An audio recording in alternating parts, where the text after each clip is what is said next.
Hello guys, welcome to my channel RS function. आज मैं आपके साथ माय 40 पुलिस का अगला पार्ट एक्सप्लेन करने जा रही हूँ।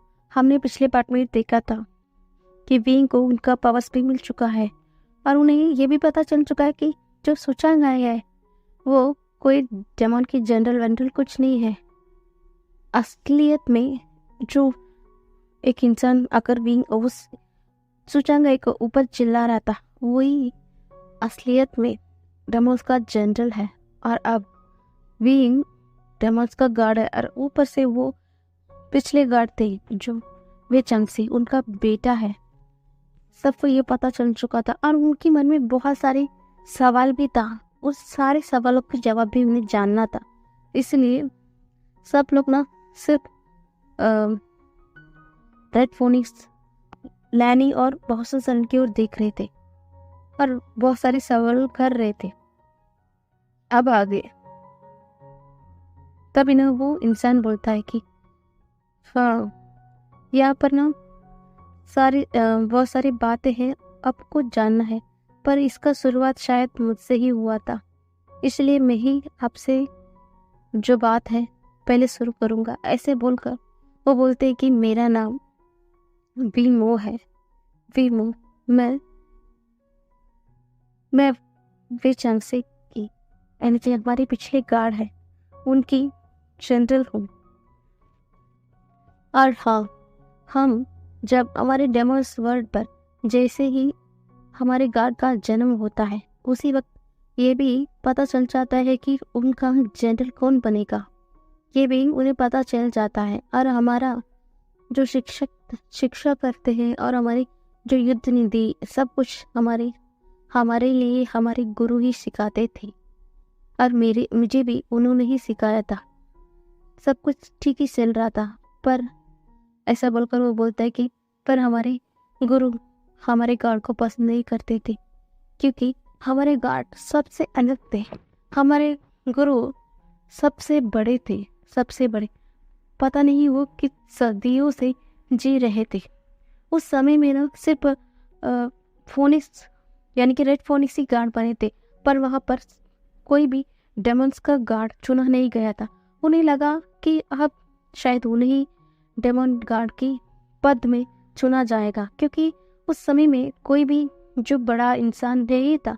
सब लोग ना जब बच्चे की उम्र ही थी, उनके हिसाब से तो सब कुछ बच्चे की उम्र में ही थे, इसलिए वो उम्मीद कर रहे थे कि उन्हें उनका एंसेस्टर चुनेगा, पर ऐसा नहीं हुआ था।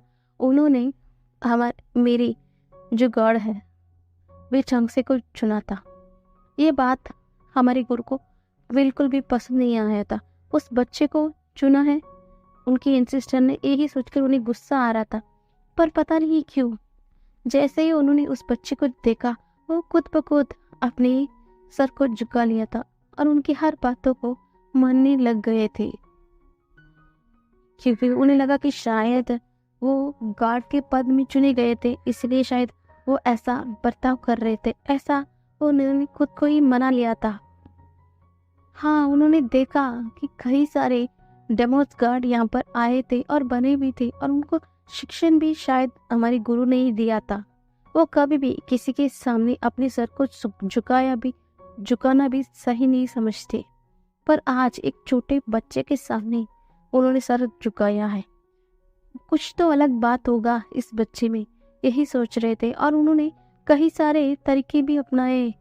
आखिरकार क्या बात है, उन्होंने जानने की एक इच्छा थी, पर कितनी भी कोशिश करें पर वो कुछ भी जान नहीं पाए कि आखिरकार हमारे गार्ड इतना स्पेशल क्यों है।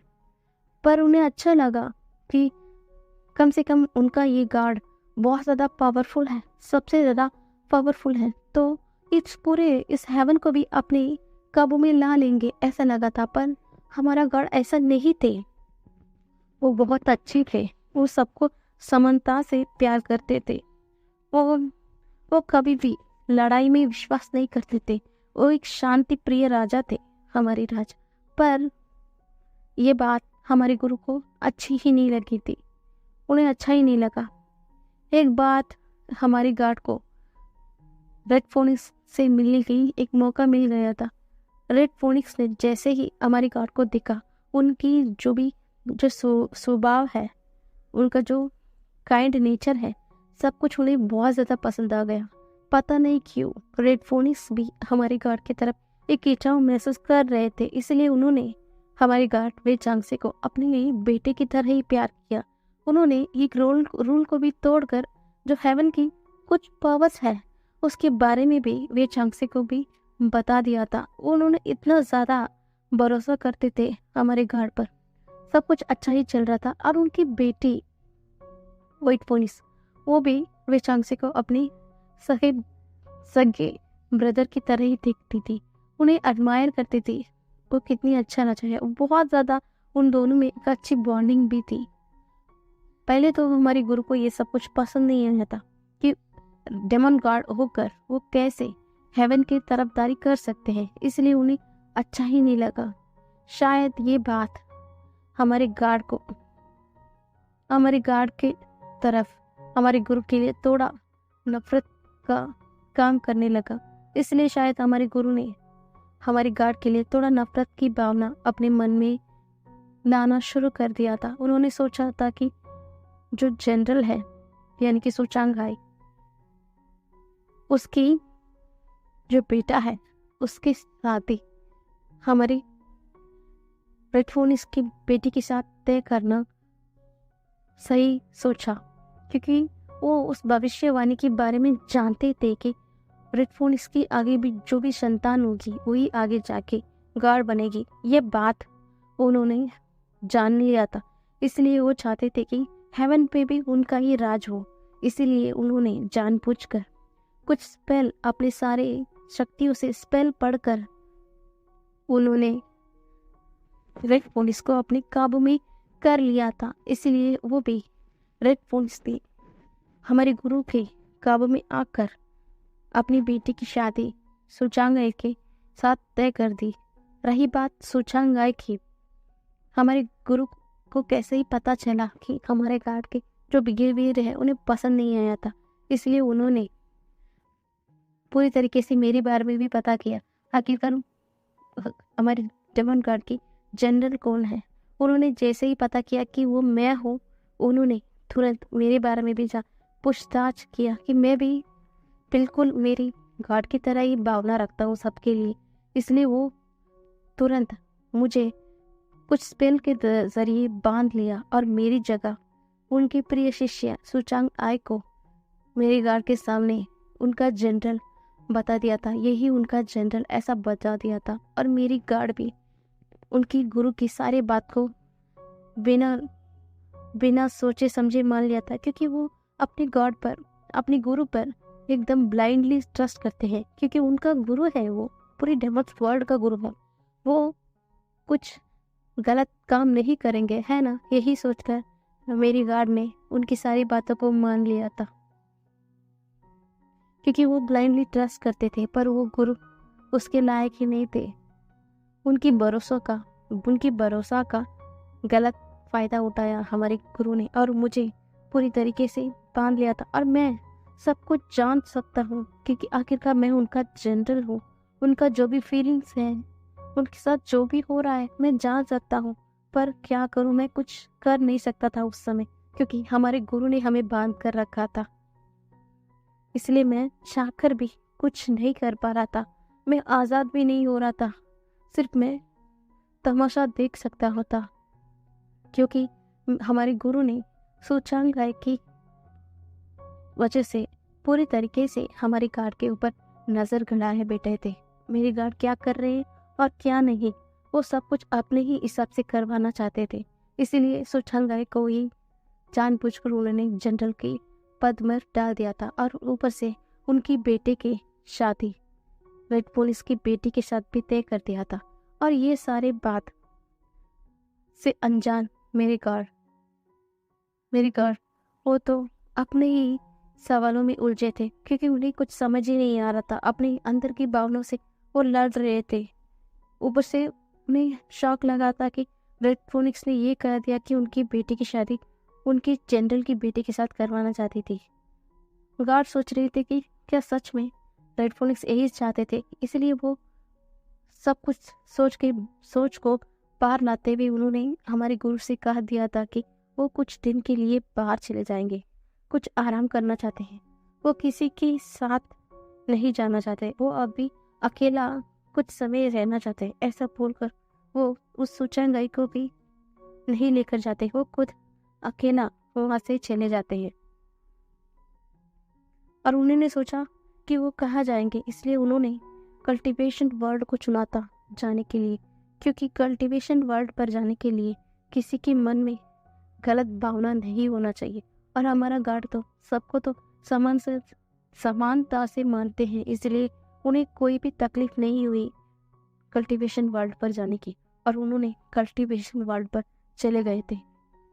जैसे ही उन्होंने कल्टीवेशन वर्ल्ड पर गए, उन्होंने एक साधारण इंसान की तरह अपने कपड़े को बदल दिया था और उन्होंने एक इन पर जाकर बैठ गए थे। सभी उन्होंने 2 इंसानों की बातें सुनी थी। देखा, तुमने सुना यहाँ पर ना एक नेगेटिव स्पिरिट ने लोगों को परेशान किया था, पर उन्होंने सही समय पर आकर हमारी मदद कर दिया था। वो बहुत अच्छे हैं, है ना? कितने ज़्यादा पावरफुल होने के बावजूद भी कितना पोलाइटली सबसे प्यार से बात करते हैं। सच में वो बहुत अच्छे हैं, है ना? ऐसा वो दोनों इंसान बोलते हैं, इसलिए तो वो मेरा बहुत ज़्यादा फेवरेट है। ऐसा बात कर रहे थे और उनकी ये बात ना फिर चांसी की ध्यान खींच रही थी। तो वो बोलते कि कौन नेगेटिव पावर, यहाँ पर तो कोई भी डेमोनिक पावर यूज़ नहीं करता, ऐसा बोलते हैं। तो उन दोनों इंसान में बोलता है, मुझे लगता है कि तुम यहाँ पर नया आए हो, है ना? तो वो भी बोलते हैं, हाँ, मैं एक ह्यूमन हूँ, मैं एक साधारण किसान हूँ, मुझे कुछ काम था इसलिए मैं यहाँ पर आया हूँ। क्या आप मुझे बताएंगे कि यहाँ पर क्या चल रहा है? तभी वो इंसान बोलता है कि हाँ, क्यों नहीं है, तुम्हें कौन बोला कि यहाँ पर डेमोनिक कल्टीवेशन कोई नहीं करता है? हाँ, यहाँ पर हमारी जो ग्रैंड मास्टर है उनकी बेटी डेमोनिक कल्टीवेशन यूज़ करती है। तुम्हें पता है, यहाँ पर कोई भी अगर डेमोनिक कल्टीवेशन की यूज़ करता ना, वो तो उस शक्ति को हैंडल नहीं कर पाता, नहीं तो पागल बन जाता। पर वो ऐसी नहीं थी, उन्होंने उसमें मास्टरी भी हासिल की है और वो सबकी मदद करती है। वो इतना ज़्यादा पावरफुल होने के बावजूद भी वो हमेशा एकदम काइंड रहती है और काइंड लेडी है। तो सोचा मैं, बोलते लेडी, इसका मतलब हाँ, वो एक लेडी है, ओमेगा है, ऐसा बोलते हैं। तो सोचा मैं, बोलते अच्छा, मैं तो एक बार उन्हें मिलना चाहता हूँ। ऐसा बोलकर उनसे अलविदा लेकर वो चले जाते हैं। वो उसके मन में ना जैसे जैसे सोचने जा रहे थे, पर उसके मन में सिर्फ उस जो इनमें मिले 2 इंसान की बातें उनके मन में दौड़ रही थी। तभी उन्होंने सामने देखा कि वहाँ पर कुछ गोश्त है, उनके चारों तरफ ना एकदम बीमारी हुआ था।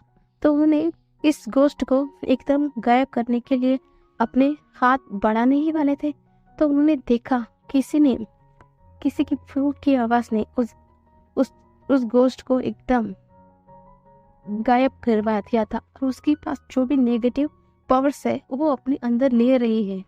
तो वो ध्यान से देख रहे थे कि वहाँ पर एक बहुत ब्यूटीफुल लेडी है और उसकी मुंह के पास एक फ्लूट है। वो आंखें बंद कर वो फ्लूट बजाए जा रही थी। पता नहीं क्यों उस लड़की को देखते ही उन्हें पहली नज़र का प्यार हो गया था उस लेडी से, इसलिए वो एकदम स्माइल करते हुए देख रहे थे।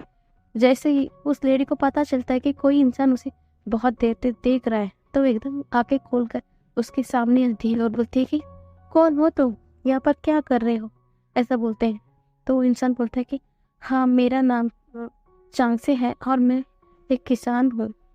मैं बाजू से यहाँ पर गुजर रहा था, मुझे आपके फ्लूट की आवाज़ सुनाई दे रही थी, इसलिए मैं आपको देखने के लिए आ गया था, ऐसा बोलते हैं। तो वे तो ना कांगसे बोलती है, अच्छा तो आप यहाँ पर क्या कर रहे हैं? अब आप मुझे देख लिया तो आप यहाँ से जा सकते हैं, ऐसा बोलते हैं। तो तो ना वे बोलते हैं कि नहीं, मैं यहाँ पर खो गया हूँ, ऐसा बोलते हैं। तो कांगसे सरन बोलती है कि खो गए हो, इतना बड़ा इंसान होने के बाद कैसे खो सकते हो, ऐसा बोलते हैं।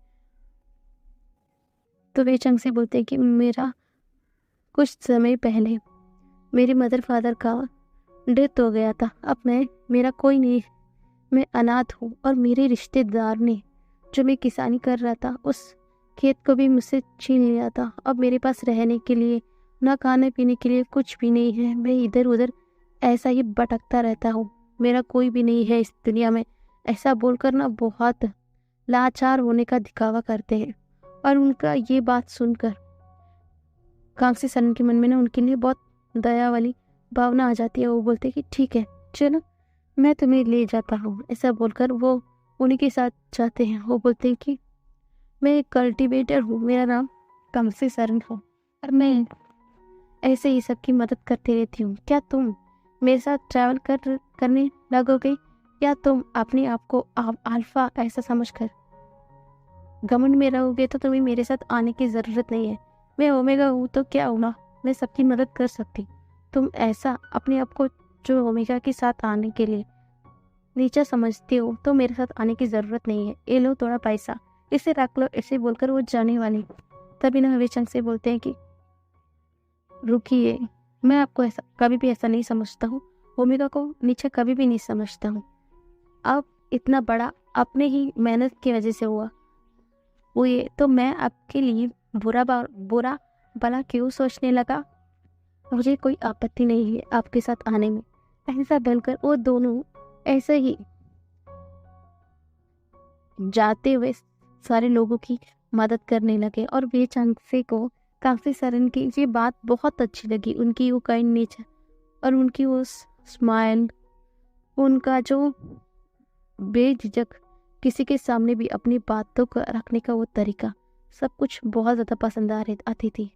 और वो दोनों ना ऐसे ही अपने जर्नी रोज तय करते थे। रात होते ही वो पास की कुछ हिन में ठहर जाते थे और सुबह होते ही ऐसे ही घूमने लगते थे और लोगों की मदद करने लगते हैं। और वे चैंगसी को उनके कंपनी बहुत अच्छी लगने लगी। और कांसी सरन भी कहीं ना कहीं वे चांगसे की तरफ अट्रैक्शन फील करती थी। और वो भी कब अपने दिल को हार बैठी उन्हें भी समझ नहीं आया था। पर एक दिन वे चांगसे अपने प्यार का हिस्सा कांसी के सरन के सामने रख देते हैं और कांसी सरन भी मान लेती है। तब जैसे ही उन्होंने मान लिया तब जाकर वे चांगसे ने बता दिया था कि वो कोई साधारण ह्यूमन नहीं है और वो एक किसान भी नहीं है, वो एक डेमन किंग है, यानी कि डेमन गॉड है। और वो सिर्फ कुछ समय अकेला बिताना चाहते थे, इसलिए वो यहाँ पर आए हैं, ऐसा बताते हैं। और जो कांसी सरन को इनकी हानेस्टी थी बहुत अच्छा लगा, क्योंकि वो भी कहीं ना कहीं वे चांगसे के बारे में जाना था कि डेमन गॉड बहुत अच्छे हैं, वो बहुत काइंड नेचर के हैं, इसलिए उन्हें कोई आपत्ति नहीं थी।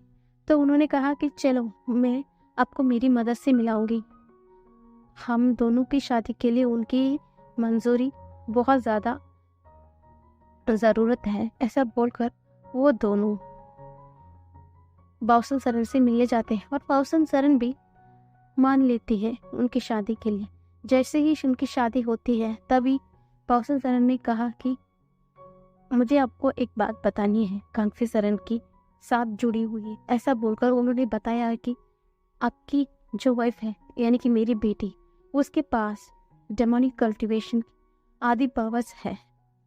शायद वो आपकी ही आदि पावर्स को अपनी अंदर कैरी करती है, पर उसके अंदर जो पावर है वो अपने मेहनत के ज़रिए अपने अंदर लिया है। पर उसके पास एक भविष्यवाणी भी एंसेस्टर ने किया है, जैसे ही उसका बेटा या बच्चे कोई भी होंगे वो भी जन्म लेते ही जन्म के साथ ही आदि डेमोनिक पावर्स का ग्रैंड मास्टर बनते ही जन्म लेंगे, ऐसा बताया गया है, ऐसा बोलते हैं।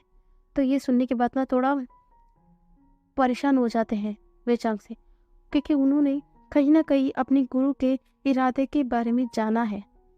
अगर उनके गुरु को ये पता चल जाता है कि जो उनकी डेमोन्स की आदि पावर्स नहीं कल्टीवेशन वर्ल्ड पर है, अब उस इंसान से ही उनकी गॉड की शादी हुई है, इसका मतलब डेमोन्स के पास पूरा बहुत ज़्यादा पावर्स आ जाएंगे और उससे उसकी गुरु कुछ गलत काम भी करने के बारे में सोच सकते हैं, इसलिए वो क्या करें यही सोचे जा रहे थे। तभी भगवान सरण कहती है कि मैं नहीं चाहती कि मेरी बेटी की जिंदगी में कोई मुसीबत आ जाए, इसीलिए आप क्या करना चाहते हैं, ऐसा बोलते हैं। तो वे चांग से कुछ समय भी इंतज़ार ना करते हुए बोलते हैं कि मैं पूरे डेमंस वर्ल्ड पर यह बता दूंगा कि मेरी बीवी एक साधारण ह्यूमन है, उसके पास कोई भी कल्टीवेशन पावर नहीं है, और मैं कभी भी वे चांग से डेमन की गार्ड ये वादा करता हूँ, कभी भी मैं किसी को ये पता लगने ही नहीं दूंगा कि आखिरकार मेरी बीवी कौन है। ऐसा कर वो अपने खून के जरिए कुछ स्पेल कांगसे सरन की चारों तरफ करते हैं और उनका मदद बाउसल सरन भी करते हैं, और वो बोलते हैं कि आप कभी भी किसी को पता नहीं चलेगा और आपके गुरु तक को भी नहीं पता चलेगा कि मेरी बेटी कौन है। ऐसा कर बोलते हैं और उनको अलविदा करते हैं अपनी बेटी की नई जिंदगी के लिए। और बेचांसी और कांगसे सरन दोनों डेमोस वर्ल्ड के लिए निकल जाते हैं। जैसे ही दोनों डेमोस वर्ल्ड पर एंटर करते हैं, वो गुरु ना एकदम शॉक्ड में हो जाते हैं। उनके ही जो गार्ड ने कुछ समय अकेला बिताने के लिए कहा था, पर यहाँ पर उसके उलट उन्होंने एक लड़की को साथ में लेकर आ गए और उन्होंने कहा कि ये उनका ओमेगा है। ये कैसा मजाक है, और हमारे गार्ड एक साधारण ह्यूमन से शादी किया है। ये बात उन्हें हजम भी नहीं हो रही थी।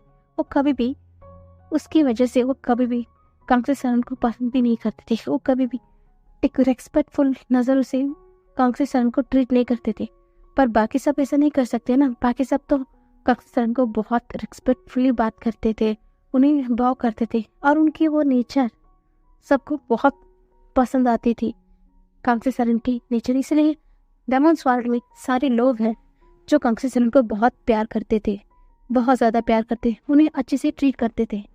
पर सुशंघाई और विच न कहीं उससे जलती थी। वो बहुत बड़ी पावरफुल विच थी, पर कोई भी उसे इतना ज़्यादा रेस्पेक्ट नहीं देता था।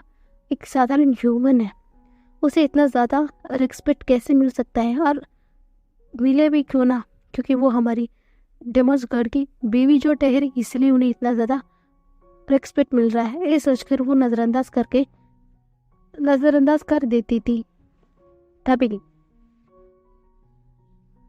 ऐसा ही दिन चल रहा था और गुरु को ये पता चलता है कि व्हाइट फोनिक्स है, वो हेवन को छोड़कर चली गई हैं, और वो स्पेल जो उन्होंने रेड फोनिक्स पर किया है वो धीरे धीरे टूट रहा है।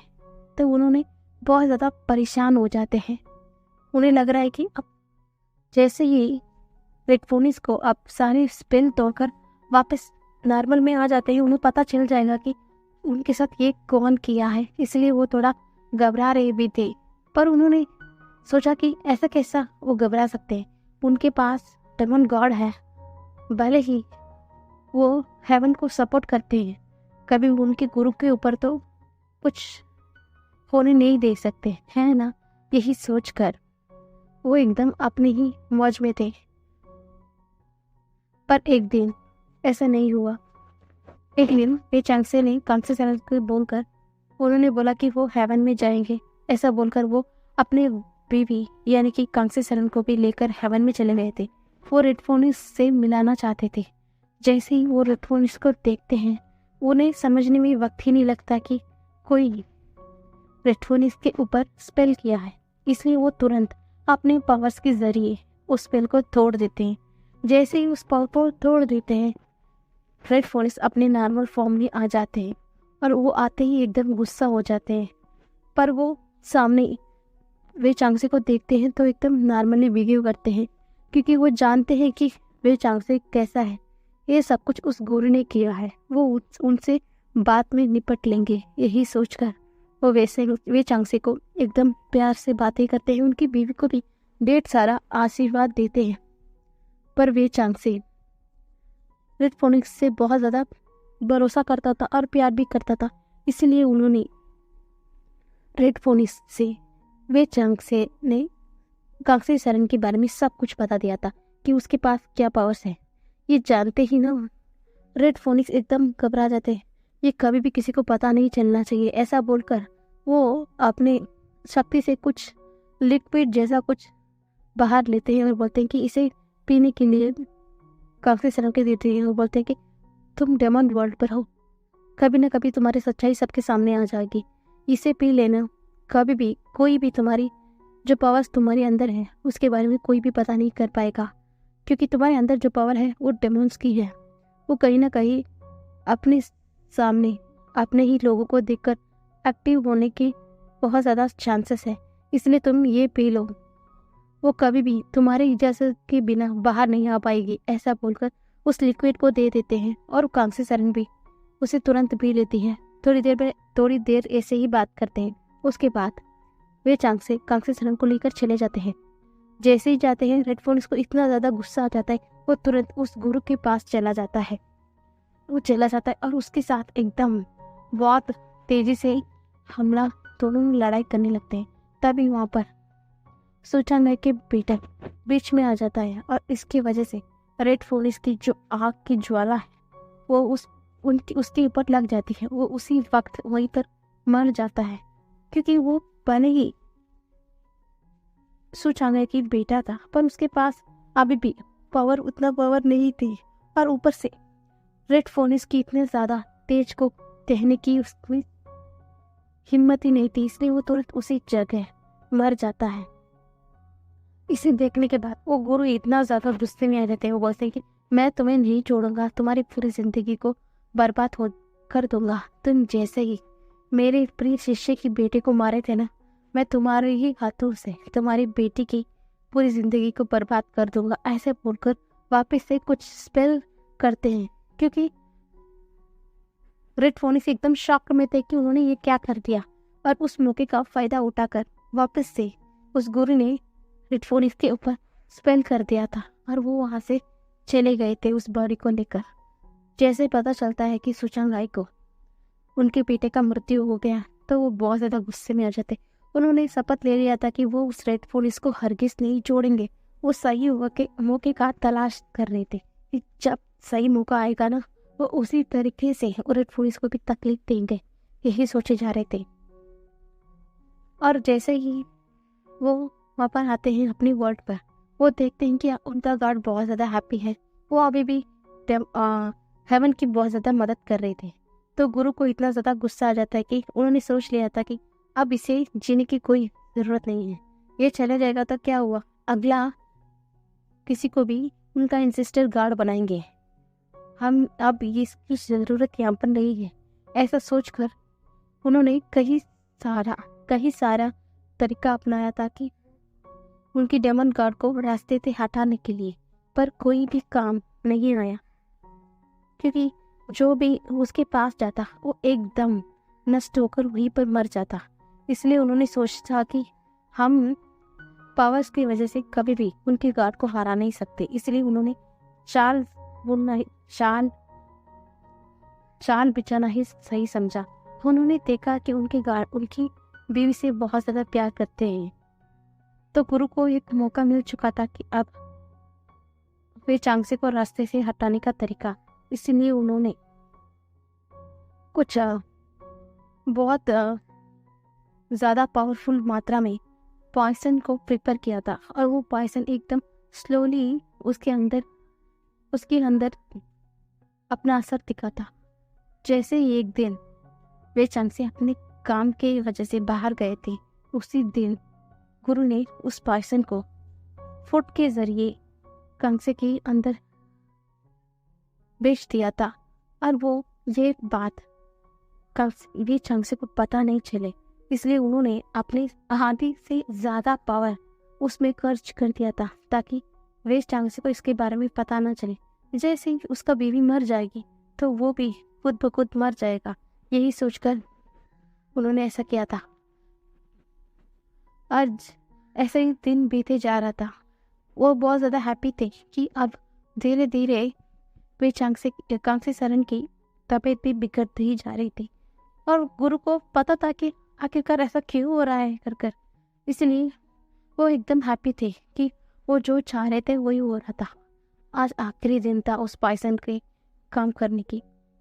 वो बहुत ज़्यादा एक्साइटेड थे कि कल कांग्रेस सरन मर जाएगी। और जब उन्हें कुछ खबर आता है कि कांग्रेस सरन एकदम बेहोश होकर गिर गई है, तो वो तुरंत वहाँ पर जाकर अच्छे बनने का दिखावा करते हुए बोलते हैं कि क्या हुआ, तुम्हारी बीवी को क्या हुआ, ऐसा बोलते हैं। तो वे चंग से बोलते हैं कि मुझे पता नहीं गुरु, यहाँ पर क्या हो रहा, मेरी बीवी एकदम बेहोश होकर गिर गई है, ऐसा बोलते हैं। वो एक वैद्य आती है और उसे चेक करती है, तो बोलती है बहुत मुबारक हो गार्ड, आपका बीवी ना प्रेग्नेंट है, ऐसा बोलते हैं। तो वे चंग से बहुत ज़्यादा हैप्पी हो जाते हैं और वो गुरु एकदम शॉक्ड में हो जाते हैं। उन्होंने ये क्या सुन रहे हैं, वो कितना ज़्यादा पावरफुल मात्रा में उसे पॉइजन दिया है। उनका डेथ होना चाहिए, ना कि प्रेग्नेंट, ये कैसे हो सकता है। और इसके लिए तो उन्होंने अपने आधे से भी ज़्यादा पावर इसमें खर्च कर दिया है। यहाँ पर क्या हो रहा है उन्हें समझ ही नहीं आ रहा था, इसलिए वो वहाँ पर स्टंट खड़े हो जाते हैं। तो वे चंग से बोलते हैं क्या हुआ गुरु, आप हैप्पी नहीं है ये बात सुनकर। तो गुरु ना मुस्कुराते हुए बोलते हाँ, मैं क्यों भला हैप्पी नहीं हूँगा, तुम्हारा अगला पीढ़ी आने वाला है, मैं बहुत ज़्यादा हैप्पी हूँ, ऐसा बोलकर वो वहाँ से चले जाते हैं। और वो अपने अपनी जो कक्ष है वहाँ पर जाकर सारी चीज़ों को तोड़ने लग जाते हैं। वो सारी बात वो विच और उस जनरल को बताते हैं कि यहाँ पर क्या हो रहा है। तभी ना वहाँ पर वी मोबिता वो हंसता है, देखा आपने मेरी गार्ड को नुकसान पहुँचाने की कोशिश किया, पर एंसिस्टर भी मेरा गार्ड की ही साथ देंगे, ऐसा बोलकर वो हंसता है। और वो जनरल को, वो गुरु को इतना ज़्यादा गुस्सा आ जाता है कि वो अपनी शक्ति से वी मुंह को मुंह में बंद कर देते हैं, वी मुंह को एकदम उसकी मुंह को भी बंद कर देते हैं। उससे बहुत ज़्यादा तकलीफ हो, इसलिए वो एक स्पेल भी करते हैं। इसकी वजह से वी मुंह ना एकदम चीखे जा रहा था और वो सूचंगाई वो देखकर हंस रहा था। क्या हुआ, देखा तुम यहाँ इस पूरे डेमन वर्ल्ड के जनरल हो, पर देखो तुम आप कहाँ पर हो और मैं कहाँ पर हूँ, क्यों तुमने हमारे गुरु से पंगा ले लिया, ऐसे बोलकर वो हंस रहा था। अब ऐसे ही दिन बीते जा रही थी और न वे शंख से बहुत ज़्यादा ख्याल रख रहे थे अपनी वाइफ का, क्योंकि वो प्रेग्नेंट थी। दिन ब दिन वो बहुत कमज़ोर होती जा रही थी, इसलिए वो बहुत ज़्यादा परेशान भी थे कि उसका बीवी इतना कमज़ोर क्यों है। तभी वैद्य ने बताते हैं कि गार्ड, आपकी बीवी एक साधारण ह्यूमन है और आप एक डेमन गॉड है और एक ड्रैगन भी, आपकी बेटा उसके अंदर है, तो सच में उन्हें तकलीफ तो होगी ना, इसलिए आपको चिंता करने की कोई ज़रूरत नहीं है, ऐसा बोल देते हैं। तो वे चल से भी सही हाँ हाँ में हाँ में सर को हिलाते हैं और बहुत ही ध्यान से वे चांग से ने कांग्रेस सरन की ख्याल रखना शुरू कर देते हैं। और कांग्रेस सरन भी अपने हस्बैंड की ये बिहेवियर से बहुत ज़्यादा हैप्पी है और वो इंतज़ार कर रही थी कि उनका बेटा कब जन्म देगा और वो उसके साथ बहुत ज़्यादा खेलेगी, यही सोच रही थी। और वो प्रेग्नेंट है इसके बारे में उसकी मदर को भी उसने चिट भेज दिया था, यानी कि खत लिख दिया था। वो सिर्फ दिन गिन रही थी कि उसका बेटा कब जन्म होगा। अभी आखिरकार उस समय भी आ गया था और इस वजह से उसकी बीवी की प्रेगनेंसी की वजह से डेमनगढ़ कहीं भी जा नहीं पा रहे थे। उन्हें कोई भी कुछ भी खबर नहीं था कि बाहर क्या हो रहा है, क्या चल रहा है, उन्हें कुछ भी अंदाजा नहीं था।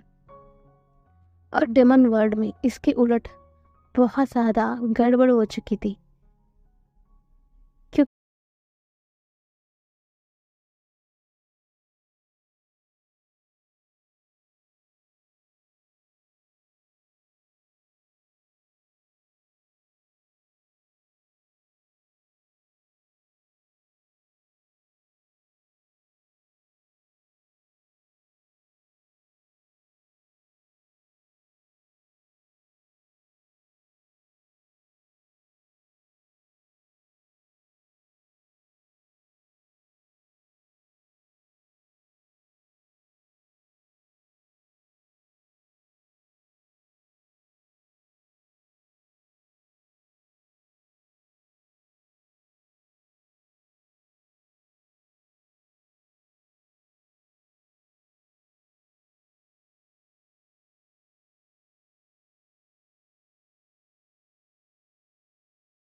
ठीक है।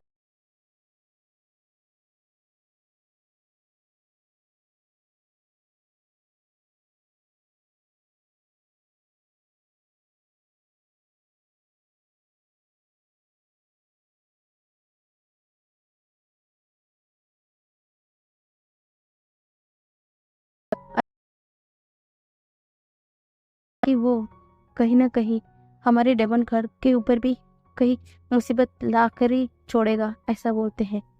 तो रेड विंग्स बोलते हैं ठीक है, जब तक उनका बच्चा नहीं हो जाता हम अभी पेशांग से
यहाँ पर है।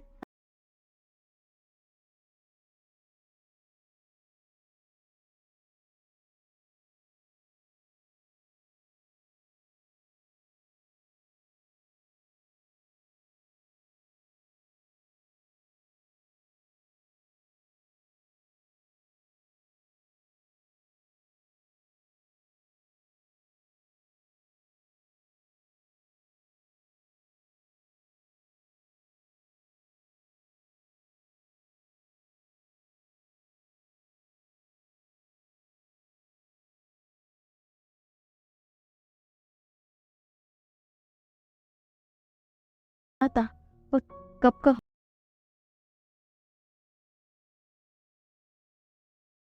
है, इसका मतलब सब कुछ सही है, ऐसा बोलते हैं। तो वो देखता है कि उनका लेबर पेन शुरू हो गया, तो वो तुरंत उन्हें उठा लेता है। महारानी आपको यहाँ पर आने की जरूरत नहीं है, चलिए हमें यहाँ से तुरंत चलना होगा, ऐसा बोलती है। तो कांसेसरन बोलती है मुझे पता नहीं क्यों मेरे साथ ऐसा क्यों हो रहा है, मुझे बहुत ज़्यादा दर्द हो रहा है। मुझसे वादा करो, अगर मुझे कुछ हो जाता है तो मेरे बेटे का अच्छी तरह से ध्यान रखोगे, मेरे हस्बैंड से मेरे बेटे को मिला दोगे, वो आगे जो भी होगा वो देख लेंगे, ऐसा बोलकर वो चीखी जा रही थी। तभी ना वहाँ पर किसी और इंसान आ जाता है और वो तुरंत कांगसी सरन को पकड़ता है, बोलता है कि आपको कुछ नहीं होगा क्योंकि आपको हमारे मास्टर को जन्म देना है, ऐसे बोलकर वो कुछ पावर्स को ना कांगसी सरन के अंदर देता है। और वहाँ पर दो वैद्य आ जाती है और बोलते हैं कि आप दोनों को बाहर खड़े रहो, ऐसा बोलकर वो उन दोनों में कांगसी सरन की मदद करते हैं। कुछ समय बाद किसी बच्चे की रोने की आवाज़ आते हैं, तो उसमें एक इंसान बोलता है आखिरकार हमारा मास्टर का भी जन्म हो चुका है, इस बार सब कुछ सही होगा, ऐसे बोलकर वो हंस रहा था। साथ में जो खड़ा हुआ था वे मौका कुछ समझ ही नहीं आ रहा था। तभी अंदर से जो दो व्यक्ति में एक बोलती है कि आपको हमारी महारानी ने बुलाया है, अंदर आइए, ऐसा बोलकर उन दोनों को अंदर बुलाते हैं। तभी काकसरन बोलती है मुझे उम्मीद नहीं कि मैं बचूंगी, बस एक बात ध्यान रखना, मेरे बच्चे का हमेशा से ख्याल रखना, ऐसे बोलकर वो उसी वक्त अपना दम तोड़ देती है और वे मोना एकदम रोने लगता है।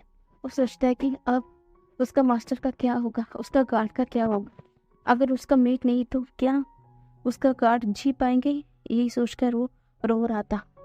तभी उसे ना जो सामने खड़ा हुआ था वो इंसान बोलता है कि कुछ नहीं होगा, ये सब कुछ पहले से तय था, उनका मृत्यु पहले ही होने वाला था, पर उनके ही जरिए मेरा मास्टर का जन्म भी होना था, इसलिए वो आज तक जीवित थे।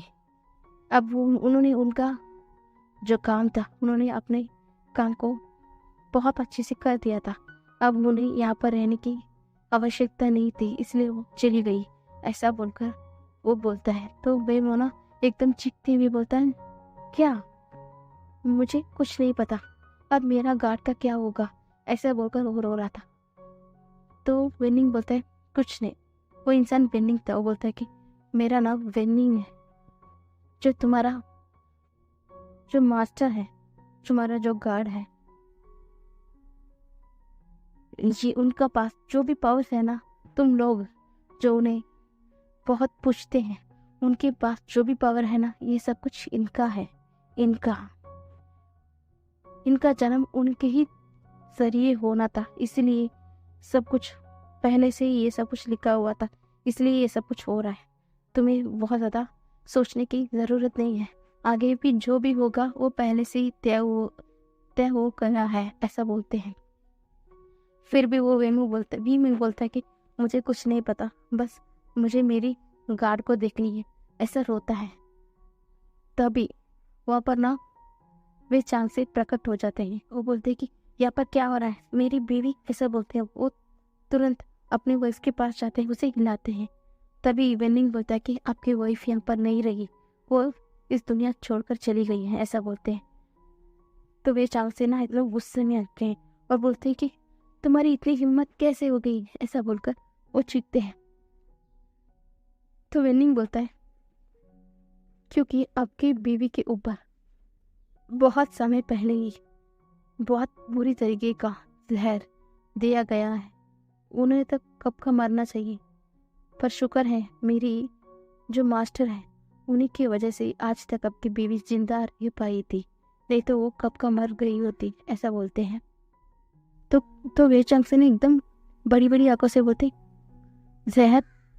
तभी विनिंग बोलता है कि हाँ, आपकी जो गुरु है, जिस पर आप मून कर भरोसा करते, उन्होंने ही दिया है आपकी बीवी को वो जहर। वो आपको बिल्कुल भी पसंद नहीं करते हैं, क्योंकि आप एक डेमन गार्ड होते हुए भी आपने सबके लिए अच्छा सोचा और आपने हेवन का साथ दिया, इसलिए उन्होंने आपके साथ ऐसा बिहेव किया और वो आपको भी रास्ते से हटाना चाहते थे। हाँ, भले ही आप पिछले सारे डेमन गार्ड की तरह होते तो शायद अब तक अब मर जाते, पर आप नहीं मरे, क्योंकि आपके पास हमारे मास्टर के पावर्स थे, इसलिए अब वो इतने दिन आप जीवित रह पाए थे, ऐसा बोलते हैं। मास्टर, ऐसा बोलते हैं। तो वेनिंग ना जो पिछले समय का जो भी बात है वो सब कुछ बता देता है, और अब उनका मास्टर यहाँ पर जन्म लिया है, सब कुछ बता देता है। ये सुनने के बाद वे चकसे ना एकदम उसके बच्चे को अपने गोद में उठाता है और बोलता है कि इसलिए मेरे पास इतना ज़्यादा पावर है क्योंकि ये सब कुछ मेरा बेटे का है, ऐसा बोलते हैं। तो ये सब कुछ हम दोनों को ही चुना क्यों गया है, ऐसा बोलते हैं। तो विनिंग बोलता है कि क्योंकि आप अलग थे, इसलिए मेरा मास्टर का जन्म आपके ज़रिए हुआ था। मेरा मास्टर भी बहुत काइंड थे। हाँ, वो भी भले ही डेमोस की गार्ड थे, फिर भी वो सबकी तरह क्रूअल नहीं थे, वो बहुत ज़्यादा काइंड थे। शायद इसलिए उनका पेरेंट्स के लिए आपको चुना गया था, क्योंकि अब आप भी मेरे मास्टर की तरह ही थे, इसलिए उन्होंने आपको चुना था मेरे मास्टर की पेरेंट्स की जिम्मेदारी के लिए। और उनकी जो पावर है आपके अंदर पहले से ही हमारे इंसिस्टर ने दे रखा था, इसलिए आप सबसे अलग थे, सबसे पावरफुल थे, ऐसा बोलते हैं। तो ना वे चांग से एकदम रोता है और एक बूंद आंसू ना उस बच्चे पर गिर जाती है। तो वो बच्चा ने एकदम खुलकर देखता है। तो वे चांग से एकदम मुस्कुराते हुए बोलते हैं कि पिछले बार की तरह इस बार भी तुम्हारा नाम वेंगी होगा, वे उशियन। और हाँ, जो जो तुम्हारा है वो तुम्हारा ही रहेगा, ऐसा बोलकर उनके पास जो भी उनका बेटे का पावर था, यानी कि विंग का, पिछले समय का विंग का पावर था, वो सब कुछ उन्होंने विंग के अंदर ट्रांसफ़र कर दिया था।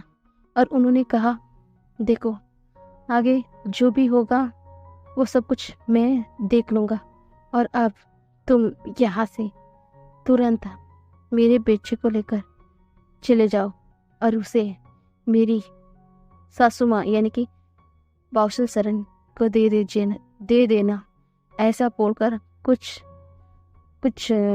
उस आइडेंटिटी के लिए कुछ देता है और बोलता है कि ये दिखाना, ये मेरा सिंबल है। और वो देखकर समझ जाएंगी कि मैं खतरे में हूँ, ऐसा बोलकर वो बोलती है कि वेनिंग को बोलती है कि लेके जाओ तुम्हारे मास्टर को और उसका ख्याल रखना, ऐसा बोलकर वेनिंग को वहाँ से भेज देता है। पर वहाँ पर वेमो खड़ा हुआ था, तो वे चांग से बोलते तुम कौन हो और तुम यहाँ पर क्यों खड़े हो, ऐसा बोलते हैं। तो वे में बोलता, मास्टर मैं हूँ आपका सेवक। और वो बोलकर ना वो सब कुछ बता देता है कि उसका जो गुरु के सारे चालबाजी सब कुछ बता देता है। सब कुछ बता देने के बाद एकदम वे चांग से इतना ज़्यादा गुस्से में आ जाता है, और बहुत ज़्यादा गुस्से में आ जाता है, और गुस्से में बोलता है कि अब मैं इनको नहीं छोड़ूंगा, ऐसा बोलकर वो जाने वाला होता है। उसे हेवन के तहत कुछ संदेश मिलती है, वो तुरंत हेवन के लिए निकल जाता है। हेवन में जाता है कि रेड फोनिक्स एकदम अपने घुटनों पर बैठकर रो रहे थे। तभी वो बोलता है कि फादर आपको क्या हुआ, ऐसा बोलते हैं। तो तुरंत रेड फोनिक्स उसे गले लगाकर सारे बात बता देते हैं कि उस गुरु ने कैसे धोखे में उनकी बेटी के साथ वो सुचांगाई की बेटे का रिश्ता तय किया था, और अब उसका बेटी, उसका पूरा परिवार अभी नहीं रहा है। ये सब कुछ सुनने के बाद तो वे चंग से बोलता है, ये सब कुछ मेरी वजह से हुआ, मैं एक अच्छा गार्ड नहीं हूँ ना, मैं सब कुछ ध्यान से देख नहीं पाया था, ऐसा बोलते हैं। तो रेडफुल्स बोलते हैं, तुम्हें कोई गलती नहीं है, क्योंकि वो तुम्हारी गुरु थे, इसलिए तुमने उनकी हर बात को माना। हाँ, तुम्हारी भी एक जिंदगी है, तुम्हारी बेबी ना उस समय पेट से है, इसलिए तुमने सारा ध्यान उसके ऊपर दिया, इसमें कोई गलत बात नहीं है। पर गलत उन लोगों की है जो तुम्हारे भरोसा का गलत फायदा उठाया है, ऐसा बोलते हैं। तो वे चंग से बोलते, हाँ मैं उन्हें नहीं छोड़ूंगा, ऐसे बोलकर वो वहाँ से जाने वाले थे। बोलते कि गुस्से में कुछ ऐसा वैसा करना बैठना जो आगे जाके तुम्हारे लिए मुसीबत का वजह बन जाए, ऐसा बोलते हैं। तो वे चांग से अपने सर को हिलाते हैं और वहाँ से चले जाते हैं। और दूसरी ओर उस गुरु को सब कुछ पता चल जाता है कि उनका जो गार्ड है उन्हें सब कुछ पता चल गया है। तो वो एकदम डर जाता है, और वो तुरंत अपनी पूरी की पूरी पावर से इस चारों वर्ल्ड पर कुछ स्पेल को पढ़ लेता है। इसकी वजह से इस पूरे चारों वर्ल्ड पर ना एकदम बोलते ना जो तेज की हवा, आंधी तूफान ऐसा आ रहा था, और चारों तरफ एकदम आग ही आग था। और वो बोलता है कि हाँ मैं जानता हूँ अब तुम आकर मुझे नहीं छोड़ोगे, जैसे मैं भी मरूंगा ना ये पूरा वर्ल्ड भी मर जाएगा, मैं देखता हूँ कि अब तुम किसे बचाते हो, ऐसा बोलकर वो गुरु ने एकदम पागलों की तरह हंस रहा था। वो सुचंग पे बोलता है कि आपने क्या कर दिया, अब क्या होगा, ऐसा बोलते तो गुरु बोलता है अब क्या होगा, सब कुछ बर्बाद होगा, सब कुछ बर्बाद, ऐसा बोलते हैं। तो सुचंग बोलता है नहीं ऐसा नहीं हो सकता, मैं तो जीना चाहता हूँ, ऐसा बोलकर वो तुरंत उस गुरु को वहाँ पर अकेला छोड़कर वो वहाँ से तुरंत रफू चक्कर हो जाता है, वो वहाँ से तुरंत भाग जाता है। और गुरु ना एकदम हंस रहे थे, बहुत पागलों की तरह हंस रहे थे। तभी वहाँ जाकर जैसे ही सुचंगाई भी वहाँ से भाग जाता है, वहीं पर तुरंत वे चांग से प्रकट हो जाते हैं। वो देखते हैं कि उनके गुरु ने ये क्या कर दिया।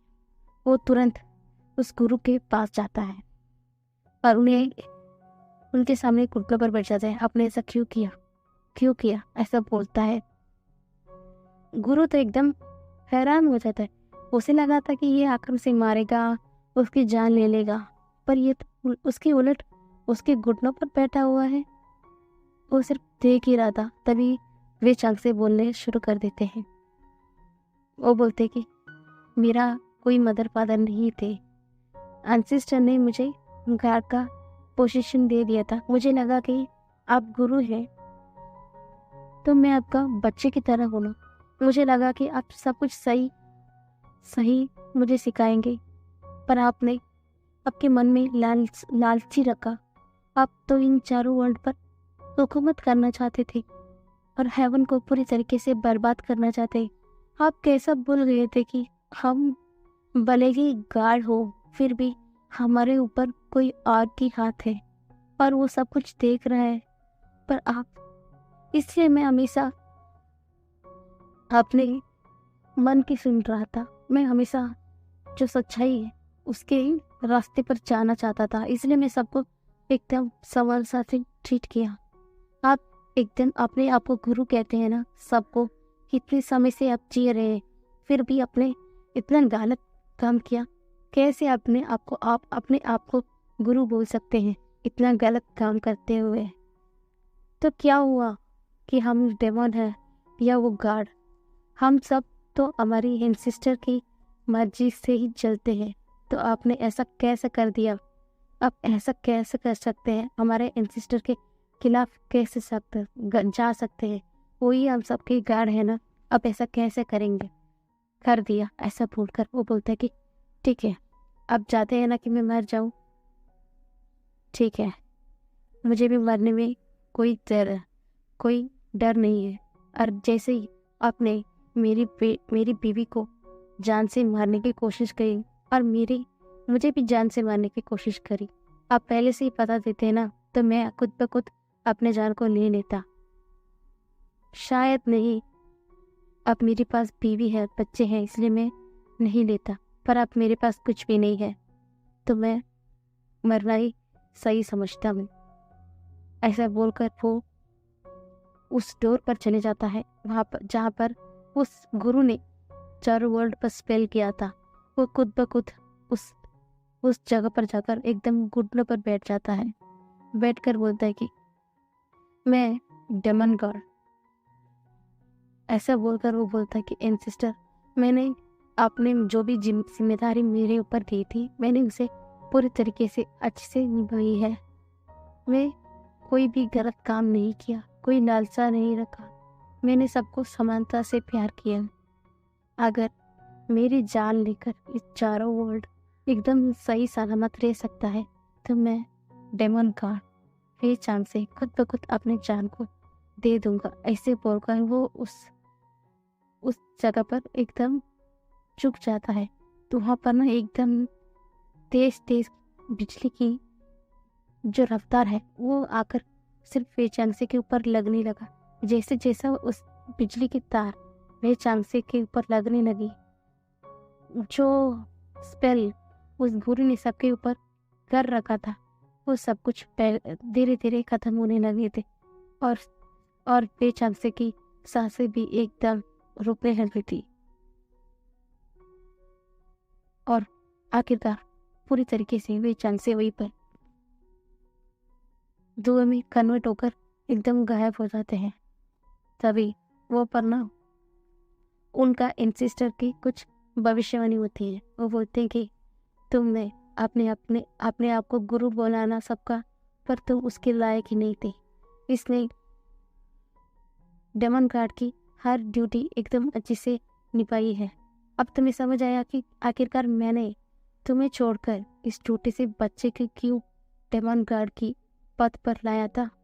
तुम उसके लायक ही नहीं थे, इसलिए मैं लाया ही नहीं था। हाँ, तुम अपनी गलती के लिए बहुत पछताओगे।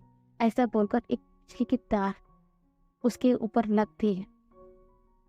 लगते ही ना उसका पैर एकदम पैरालाइज हो जाता है, उसके हाथ भी एकदम पैरालाइज हो जाता है और वो मुंह से कुछ भी बोल नहीं पा रहा था। और उसकी जो काली लंबी बाल थी वो सब कुछ एकदम सफेद पड़ जाती है। उसका पूरा सब फेस भी एकदम पीला पड़ जाता है। वो एकदम ऐसा लग रहा था, वो एकदम ना वो चीख ही जा रहा था, एकदम चीख ही जा रहा था। उसका ऐसा हालत देखकर, उसका ऐसा चीख सुनकर वहाँ पर फुचांग आए और वो